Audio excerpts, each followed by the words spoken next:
So in this video, I'm going to show you how to repair a connector that has had a wire torn out close to the connector like this. And you can see, and anybody that's worked on cars or anything electrical at some point has probably run across a situation like this where you need to repair a connector, but you've only got a little bit of wire stick out or no stick out at all, and there's no way to get in there, strip it, and put a butt connector or heat shrink on there. And I'm going to show you what I do to fix these. Now this connector I already took apart. I took the other one out of, but most connectors are very similar to this. This is a super common fog lamp connector you'd see on a Honda or a Toyota or a Mazda and probably some other vehicles, but this is like really super common connector. So I'm going to show you what I do to get it apart. This green part here is called positive terminal assurance, and what this does is holds in some little locking tabs on the terminals as a secondary feature to keep the wires from pulling out.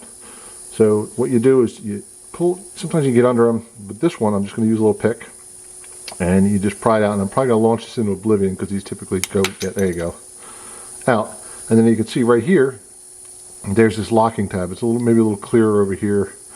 Hopefully you can see that with this camera. If I get any closer to the lens it gets a little blurry, but there's a little locking pawl here you can sort of pull back on. So on this side I'm going to take my sharp pick, and a lot of times I'll use a finer pick than this, but this works for this job, and I'll put it under that tip and I can sort of roll it sideways, and you can see how I got the whole terminal out of there. Alright, we'll set the housing aside for now because the rest of our video is pretty much going to focus on this guy right here. So what you see now is it has a seal and it has a crimp around the seal, and you can see where the conductor is crimped in here to make, you know, positive electrical connection between the wire and the terminal and whatever inserts into the terminal up here. This part here we can't really mess with because you can't uncrimp this cleanly without actually completely destroying this. But you can typically uncrimp the seal pretty easily, and then you can get the wire that's in there out. So I'm going to show you how I do that. This particular type of terminal is pretty soft, so I can usually use my nails and just sort of spread the thing open. There you go, real easy. Spread that open, and then you pull your seal off and you set your seal aside. And then now you have what's left is the wire and the insulation that were previously broken off. And the wire will, to get it out of there, you could probably cut it if you had a nice pair of flush cuts, but I don't have anything like that with me right now. So what I'm going to do, I'm just going to grab the wire with my needle nose pliers, and I'm going to work it back and forth until it work hardens and breaks off right at the crimp. And there she goes, that's it. So what you're left now is a pretty clean terminal with no wires in the way to mess anything up. And what we're going to use is that rolled area in the middle where it was crimped in originally, that roll. We're actually going to put our piece of wire in there and we're going to solder it in place. And I'm going to show you how to do that right now. So here's a piece of wire that I took out of the other terminal, and I'm going to strip the end with my strippers, but you don't need a fancy tool like this. You can do it with a pair of wire cutters, you can do it with your fingernails, you can do it with your teeth if you don't want to tell your dentist. I don't really care, as long as you need, you know, as long as you want it with about a 1/4 inch or so, 1/8 inch, between 1/8 and a 1/4 inch of wire hanging out. The most important thing to do if you're going to do this is tin the end of your wire. If you try and put this together without tinning the wire, and I'll show you in a minute what it's like to put together, if you try and do it without tinning the wire, it's just, you're going to fight it and you're going to make a big blobby mess of solder and quite possibly flow solder up into the terminal area and render this whole thing useless. So to tin it, you're just going to take and put it on your soldering iron, get it hot, and you'll know it's hot when your fingertips are starting to burn. There they go, mine are burning. And then you can see I've got a nice little blob of solder. The end of the wire is nice and silver. Got a little wick on there. There you go, cleaned it up.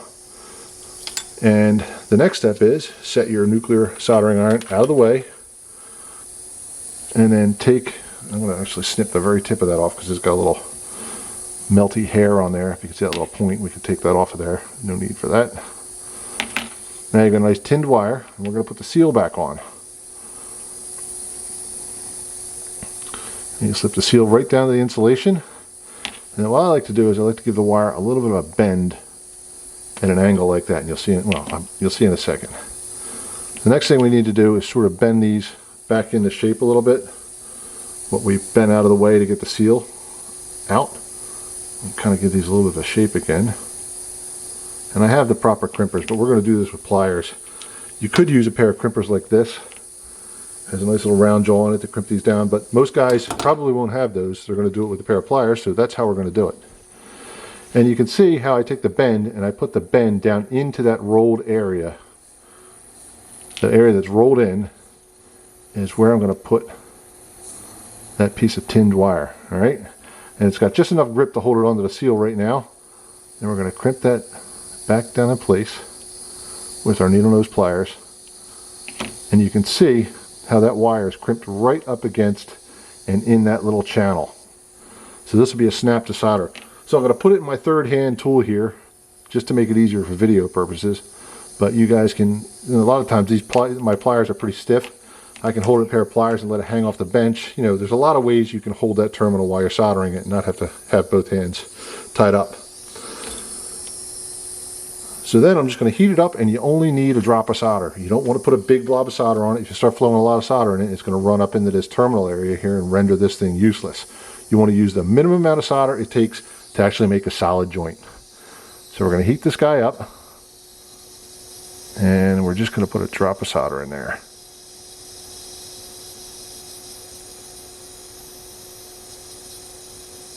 That's it. So we'll flip her over to make sure we don't have any hairs on the back side. Yeah, you got a little bit.